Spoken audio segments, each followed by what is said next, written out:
Right, on the road again. This one should be a pretty exciting day.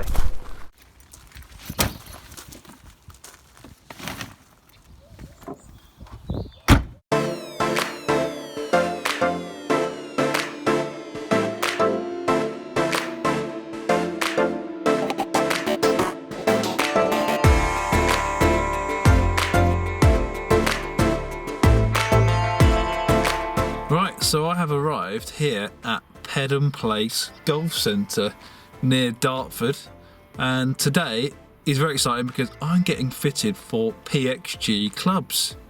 I've never hit a PXG club before, no idea what to expect. You know what the PXG brand is about?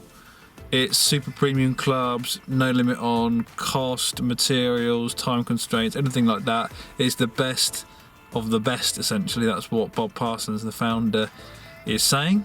Let me just explain a little bit about how this opportunity came about, because we've been wanting to review PXG clubs for a while.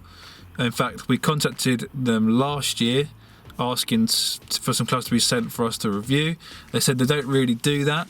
They would rather us attend a demo day. They did actually run a media day last year at the Wisley. Our invite must have got lost in the post. So long story short, we haven't tested any of their clubs yet, but this today is an opportunity to do so. And it came about through Ben Barham, who you might know the name. He's a former European Tour pro. He's now a coach at Pedham Place Golf Centre, and PXG are having a demo day here today, and he said, look, the clubs are really good. If you've not tried them, come along, give them a try. We'll give you one of the fitting slots, and it'd be a good opportunity for you to give them a test. So we were like, yeah, fine, that sounds great. You know, we had to get it approved by PXG after a bit of back and forth over what we were planning to get from the day. Finally got our attendance approved, which is great. For those of you who don't know, PXG stands for Parsons Extreme Golf. It's a relatively new super premium brand, started by Bob Parsons, who is a multi-billionaire, I think. His net worth is, last time I read it, was $2.7 billion. He made his money, he started with an accounting software that he created, and then he founded the website GoDaddy. Then the online revolution hit and he made millions of dollars. He said that he spent $350,000 a year on golf equipment. Some of it he liked, but a lot of it he didn't.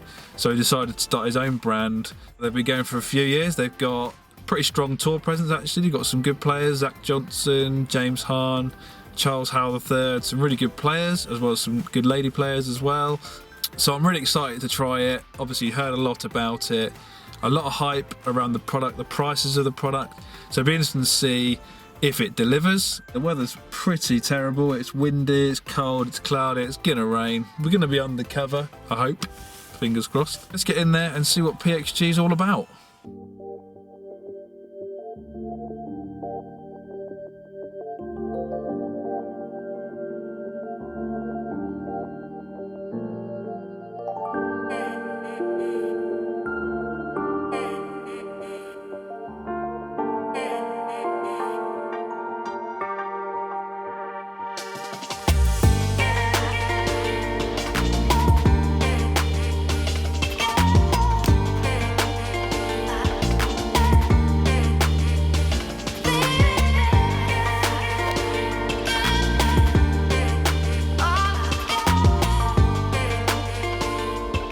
X100's in there, really tip heavy shaft. We start looking at dispersion when we strike it well. So yellow is current setup. So in today's kind of cold playing conditions, we can get two different types of shots. We get pretty neutral in flight, but if we don't quite catch it, there's a huge drop off in ball speed. So what we did is we went this white dispersion here. This is exactly the same swing weight, shaft, head lie angle of your current setup. The only thing we did is change you into the 0311T.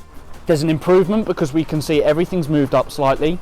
So the drop-off shots, these ones here that you haven't quite caught, the two great shots are right on top of each other, but the drop-off shots are much, much better, so more efficient. So you get more ball speed, you're not punished as much on the bad shots. We started working out, well, actually, we've got a shaft that's over 130 grams in weight, and it looks like it's almost a little bit of hard work. We moved down into a Modus 105X. The Modus actually is what came out top, so that's in red. The bad shots weren't in there, and we were able to decrease swing weight to a D4 rather than D6, which for me, I think is far more playable for you because you don't get that head trapped as much on the inside, which took away the lefts.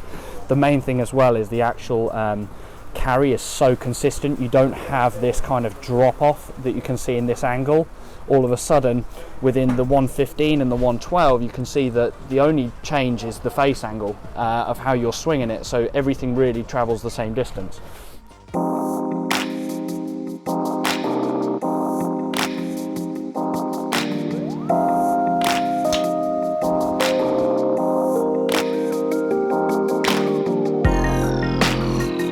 So I'm halfway through my driver fitting here with Matt from PXG. He's just sorting me out a new shaft for my driver. How cold are you, Matt?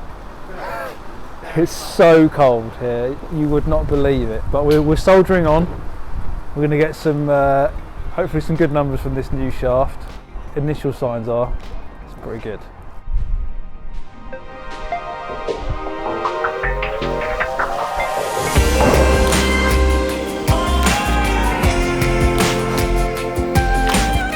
Firstly, we're looking at, okay, what kind of ball speeds are we currently creating with our current driver?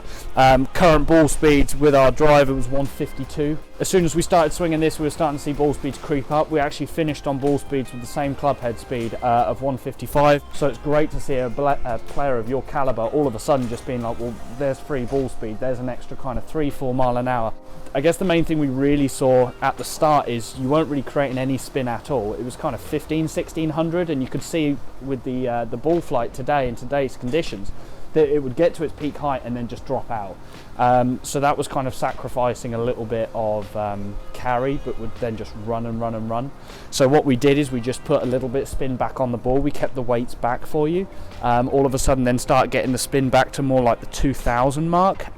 So carry was then going from kind of 150s to mid 250s, 260s, and then in the blue we started creeping to more like the 270s. But the most important thing is you could actually kind of fly fairway bunkers. That one there, that would start 875. And those lighter screws are the heavier ones, right? So those ones there, they are the heavier screws. So we've actually kept those back because your angle of attack is 4 degrees up, and from the inside you're not exactly a high spin player. So we can keep those back for kind of higher MOI.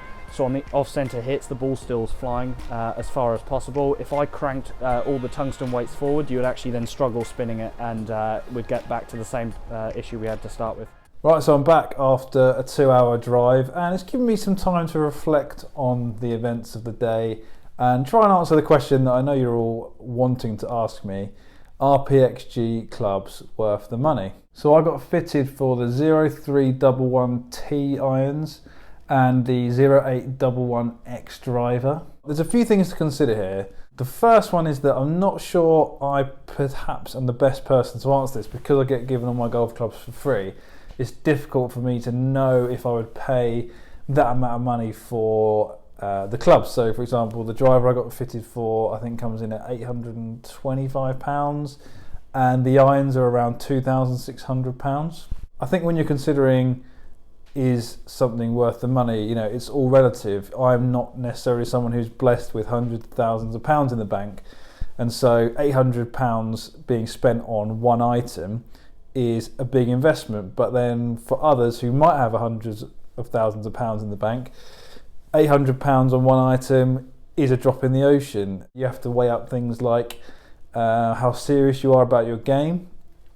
Do you see significant improvement in performance over what you currently use? I'd say the PXG products are very good, but I wouldn't say they are a significant step up in performance over what is out there already at the kind of mid to premium price. If you look at it, things like Callaway and TaylorMade, you know, £450, £470 for a driver, the performance is never going to be significantly above those type of products. I think what PXG are offering is more a luxurious experience. So I always use the analogy of driving a car. If you have a regular journey that you do from A to B, you could do it in a Ford Mondeo or you could do it in a Jaguar or a Mercedes. They're both going to do the same job, but they're going to do it in very different ways.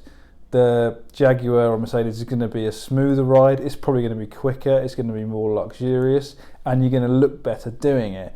The Ford Mondeo is more of the budget option, but it will still do a job in getting you from A to B. A lot of people, they like to have nice things, they like to do things in style, and if they want to spend a bit more money doing it, then fair play to them, that's their decision. And that's why I think there is a market for PXG products. There's going to be a lot of golfers out there who want the best of the best. And these products, let's face it, they are up there with the best, if not the best performing products on the market. And PXG is giving them an outlet to spend all their money that they can't get rid of. I think the other thing to think about is the custom fitting experience. For me, my time with Matt, it was the most thorough and in-depth fitting I've ever done. I'd go as far as to say that it was the best custom fitting session I've ever been on.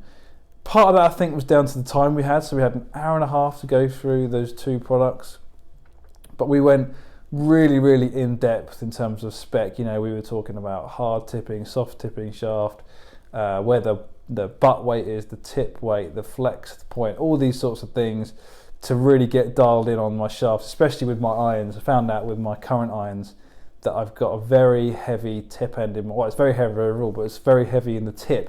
And it's actually causing me to kind of accentuate my fault of dropping the club on the inside. So he's suggested going to a slightly lighter shaft and a shaft that had more of the weight in the butt section, higher balance point shaft, which would stop me dropping the club on the inside. It was fascinating insight, and it definitely worked to tighten up my dispersion. You look at some of the numbers that I got, I mean, the consistency of those irons was incredible. With the shaft that I settled on in the end, I hit 3 shots in a row that carried 169.5 yards, which is unbelievable. That level of consistency is unheard of, especially for me. So that was interesting to see. The dispersion was a lot tighter. I was getting more distance, but I think a lot of that was down to the lofts of the club. So I think the lofts of the irons, the PXG irons I hit, are like 2 degrees stronger than my eye blades. So I was always going to get more distance, but they look great and they feel fantastic. They feel so pure, so stable. But would I spend £2,500 on a set of irons? They're good, but they're not that good, unfortunately. Same with the driver. I thought I hit my Callaway driver pretty well during the fitting, and then as expected, you always tend to expect the fitter's going to get more performance out of it. It's just the way it works during fittings. He did get me a few more yards with the PXG driver. It's a very good driver. It feels fantastic, really solid, and it looks great too. It's got a really clean matte finish to it. Would I spend £850 on a driver to get me 5 more yards? I don't think I would. And I think that is how I would sum up this video, is to say, are PXG clubs worth the money? For me, I'm going to say no. But that's not because they're not very good clubs. I think they're more aimed at a different type of person. So they're very, very high end. They're for people who have a lot of money, which I don't. And they're for people who like to splash out on nice things, which I don't tend to do. I've got a bit of a banger in terms of my car. I don't have expensive watches. I don't own expensive gadgets. I put my money away in the bank for a rainy day. I'm not the kind of person that splashes the cash. So that's why perhaps the PXG clubs, if I was to have to pay for them, they wouldn't be for me. But if you're on the flip side of that, you've got a bit of cash in the bank and you like to have the best of the best, you like to splash your money on nice things, I think PXG is a genuine option for you, and you will get extra performance for it, especially if you go through their fitting process. I think it's so thorough and so in detail, and it's quite long as well, that you're guaranteed to get extra performance out of their clubs because they are so good. And with all the different weight ports in the back of all the different, especially the drivers, you can move so many different weights around to really dial in the launch characteristics of the driver to match your swing. You're really going to see the benefit of that. So I hope that kind of answers the question for you. I hope you enjoyed this vlog. I really enjoyed doing it. I'm glad I'm in the warm now, but it was really fascinating to be out there in the cold, hitting those PXG clubs. Hopefully they're going to send me the fitted irons and driver so I can do some reviews of those products, which will be coming soon on our YouTube channel and website, so look out for those. Comment on the video. Let me know if you think PXG clubs are worth the money. Like I said, driver was like £850, the set of irons is £2,500 approximately. There was even some wedges that were retailing over £900, some milled super premium wedges. Is that worth the money? Would you pay that amount of money for some clubs? Let me know what you think. Like the video if you haven't already, and I'll see you next time. But for now, it's goodbye.